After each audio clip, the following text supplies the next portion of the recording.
Ever notice how the Buddha at every Chinese restaurant looks like he's competing for biggest grin and most satisfying belly? There he sits, beaming like he just conquered the all-you-can-eat dim sum buffet, and is primed to storm the karaoke stage afterward. But here's where the chopsticks get crossed. Many folks stroll by, rub that shiny paunch, and leave convinced all Buddhas are plump party animals. Myth busted. The truth? That jolly round fellow isn't the original Buddha at all. Meet Budai, or Hotei if you're taking the Japan route, a Chinese folkloric monk who never met a dumpling he didn't like. The real Buddha, Siddhartha Gautama, was more about disciplined meditation than dessert, and in early Indian art, he's depicted serene, slender, and snack-free. If he wandered into your buffet, he'd probably ask for a glass of water and a quiet corner to meditate. Not the fried rice special. So why the big belly, you ask? Budai morphed into a symbol of abundance, happiness, and good fortune as Buddhism mingled with Chinese culture. Fat Buddha statues popped up all over East Asia, blending Buddhist thought with local tastes for prosperity mascots. Want luck? Go ahead, rub that belly. Want to shed pounds? Sorry, belly rubs won't help your waistline, but they just might boost your smiles per minute ratio. So next time you're tempted to give that golden globe-trotting belly a pat on your way out, remember, you're really wishing for Budai's cheerful fortunes, not channeling the real Buddha's ascetic vibes. And trust us, the historic Buddha would absolutely skip dessert. Beyond his jovial image, the Buddha's teachings laid the foundation for a tradition centered on peace and nonviolence. If ancient Buddhists were all pacifists, swatting a mosquito must have been their ultimate moral dilemma, let alone running a monastery. The classic image of Buddhist monks is one of serene, saffron-robed peacekeepers, more at home with meditation cushions than martial arts. You're unlikely to spot a monk tossing ninja stars, unless it's at an origami contest. The myth? That all Buddhists are perennial pacifists, locked in an eternal yoga hug with nonviolence. Sure, early Buddhist texts go heavy on compassion. The job description literally includes love for all living things. Killing is frowned upon. Even side-eyeing a rampaging water buffalo might raise eyebrows. But as history proves, preaching is one thing, practice another. In reality, Buddhist history is messier than a Zen garden after a toddler's party. Plenty of Buddhist rulers across Asia found themselves running empires, not ashrams. And sometimes that meant more than just deep breaths and mantras. Armies were raised, enemies subdued, order enforced, and it wasn't always with a group hug. Monastic rules condemned violence, right before monks launched spirited debates about righteous warfare. Buddhist monks chanting Om sounds peaceful until you realize some of those Oms came with a side of battle plans. Jump ahead to medieval Japan, where warrior monks, or Sohei, weren't exactly channeling inner peace. They turned monasteries into fortresses and duked it out over sacred turf. If the Buddha had witnessed those battlefield tactics, he might have skipped reincarnation as a wise teacher and taken up a career as a World Cup referee instead. Even today, some Buddhist sects swap prayer beads for political battle cries, from Myanmar to Sri Lanka. While the Dalai Lama's entourage usually carries more wisdom than weapons, that's far from a universal rule. Turns out, attaining inner peace sometimes requires getting your hands a little dirty. Despite Buddhism's emphasis on compassion, its early monastic community was limited in gender diversity. Turns out, monk isn't an all-boys club. Though, admit it, they do rock those shaved heads. If you thought enlightenment required a beard, a deep voice, and the stamina to chant cross-legged for days, here's a plot twist. Women have been ditching their locks for spiritual liberation for centuries. Nirvana? No gender ID required. There's a stubborn myth that Buddhist monastic life is a bro-only monastery. Imagine dusty halls filled with nothing but baritone chanting and zero hair accessories. But crack open ancient Buddhist texts and you'll find bhikkhunis, fully ordained nuns, sharing the enlightenment spotlight since day one. Who do we thank for this surprise guest star? Buddha himself. But he wasn't exactly an early convert. It took serious family diplomacy, read gentle nagging, from his aunt Mahapajapati to get him to start the first order of nuns.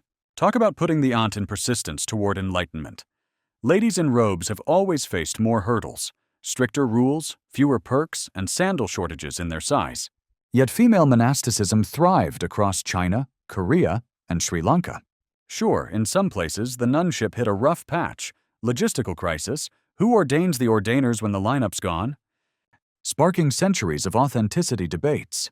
Fast forward to today. Women are reclaiming full ordination, with scissors and robes in hand. Some Buddhist schools roll out the welcome mat for female monks, while others keep tweaking the guest list. Still, nothing bonds the quest for wisdom quite like the universal struggle of a seriously bad hair day. Enlightened or not. While monasticism began as a male-dominated institution, Buddhism's roots were deeply planted in India. If you think Buddhism just put down roots in India, prepare to be as surprised as a monk stumbling onto Wi-Fi in the Himalayas. Most folks picture this spiritual superstar hunkering down in its Indian birthplace, sipping chai and philosophizing under banyan trees. But hold tight to your prayer beads. Buddhism was less of a homebody and more of a global jet-setter than the stereotype suggests. Here's the scoop. Buddhism's golden age in India was blink and you missed it brief.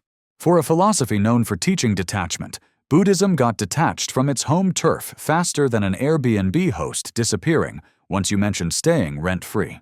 Why? A few reasons. Hinduism made a massive comeback, basically reclaiming the spiritual remote control. Meanwhile, invasions and social shakeups gave Buddhism plenty of reasons to pack its bags. Did Buddhism vanish? Not a chance. Instead, it went on a world tour across Asia. Think enlightenment with frequent flyer miles. Sri Lanka, China, Japan, Tibet, Thailand. If there's an ancient temple with some slightly puzzling etiquette, Buddhism was probably the first guest. Actually, the only thing more widespread than Buddhist teachings is that one aunt forwarding daily chain WhatsApp messages. Today, over 500 million Buddhists are finding their Zen, most far from India's borders. Within India, Buddhists remain a minority, though timeless pilgrimage spots like Bodh Gaya draw spiritual seekers the way hipsters flock to organic coffee shops. So yes, Buddhism treated India like a college dorm room, a fantastic place to start, but eventually everyone moves out.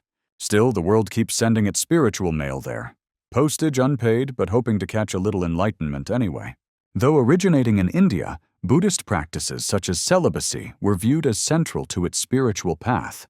Picture a world where every Buddhist is a bald, robe-clad monk surviving solely on rice and riddles. They'd all be floating around in lotus pose, never dirtying their sandals, speaking only in cryptic parables about two ducks and the meaning of existence. If all Buddhists were celibate ascetics, the planet would be short a few million reincarnations, and Buddhist family reunions would be super quiet affairs. Less gossip about grandchildren, more deep meditations over dessert. This enduring image comes courtesy of Siddhartha Gautama, aka the original Buddha, who famously traded palace life for enlightenment under a tree. Goodbye luxury, hello mosquito bites, and the eternal dilemma of soup versus stew. Because of this, people often think Buddhism is a one-size-fits-all asceticism. Renounce everything or you're just not doing it right. But here's the twist. Most Buddhists are just regular folks. Millions of lay practitioners have jobs, spouses, kids, and zero interest in living in a cave, unless it comes with Netflix and reliable Wi-Fi. Sure, monasticism is respected, from shaven-headed Thai monks to saffron-clad Nepalese hermits, but it's just one flavor in the Dharma buffet. And surprise? Not even all monks are cut from the same meditation mat. Japanese Zen priests have been happily tying the knot for over a century, without getting excommunicated by the karma police. Beer-brewing Buddhist monks in China? Yes, that's a thing.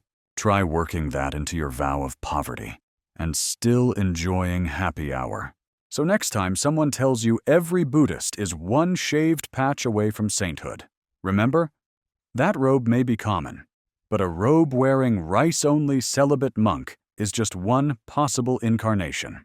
The rest probably have mortgages, a wicked sense of humor, and families yelling, "Dinner's ready!"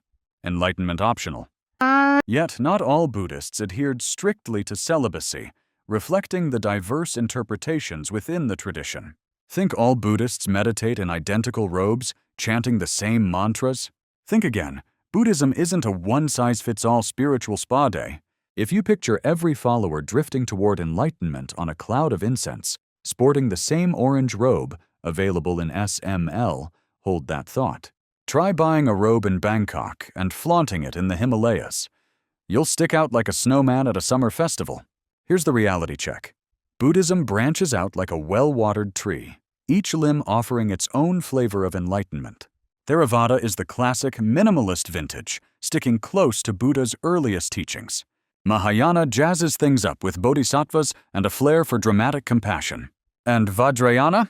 It puts the ritual in spirituality, boasting vibrant ceremonies, mystical tools, and the ever-intriguing Tibetan symbols.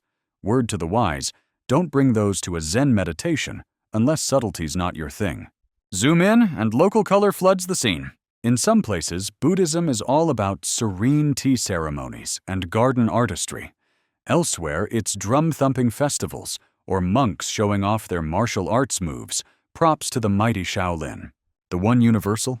Tea, brewed differently everywhere but revered equally. Beliefs, practices, even enlightenment itself, spark lively debate. Some devotees embrace strict monastic life. Others see Buddhism as a daily dance with kindness, sprinkled with a side of lotus pose.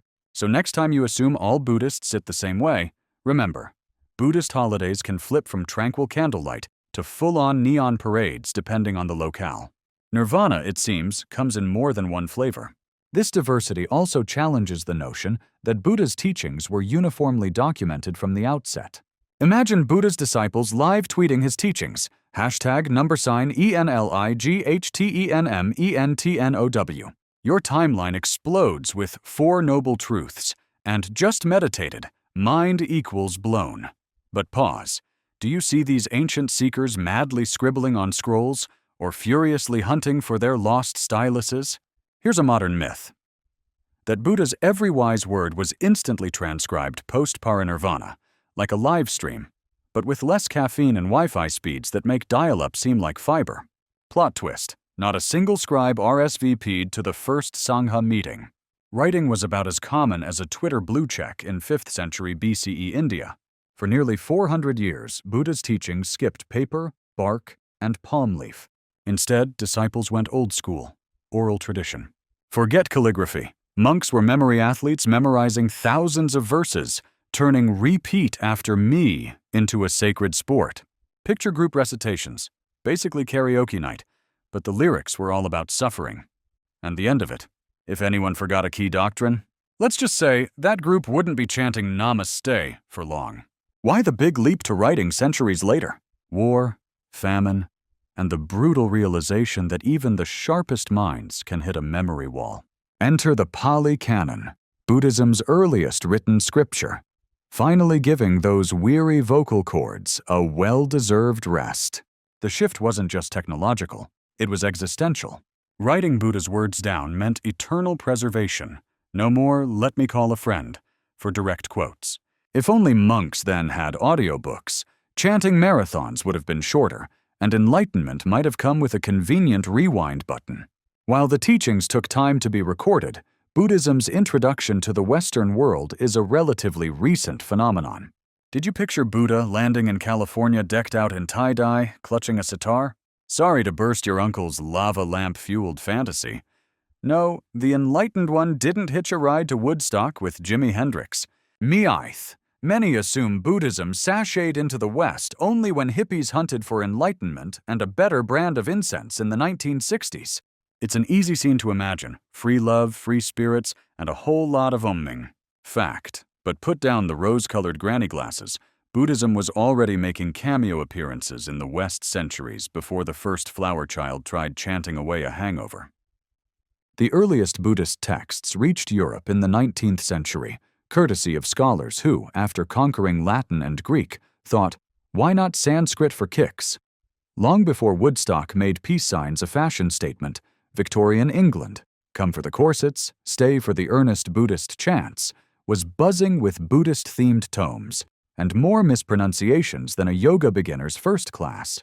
By the early 20th century, influential Buddhist teachers had already set foot in San Francisco, delivering Zen well before the summer of love made it cool. Western art, philosophy, and even gardening shows were infused with Buddhist vibes long before the Beatles traded guitars for meditation cushions.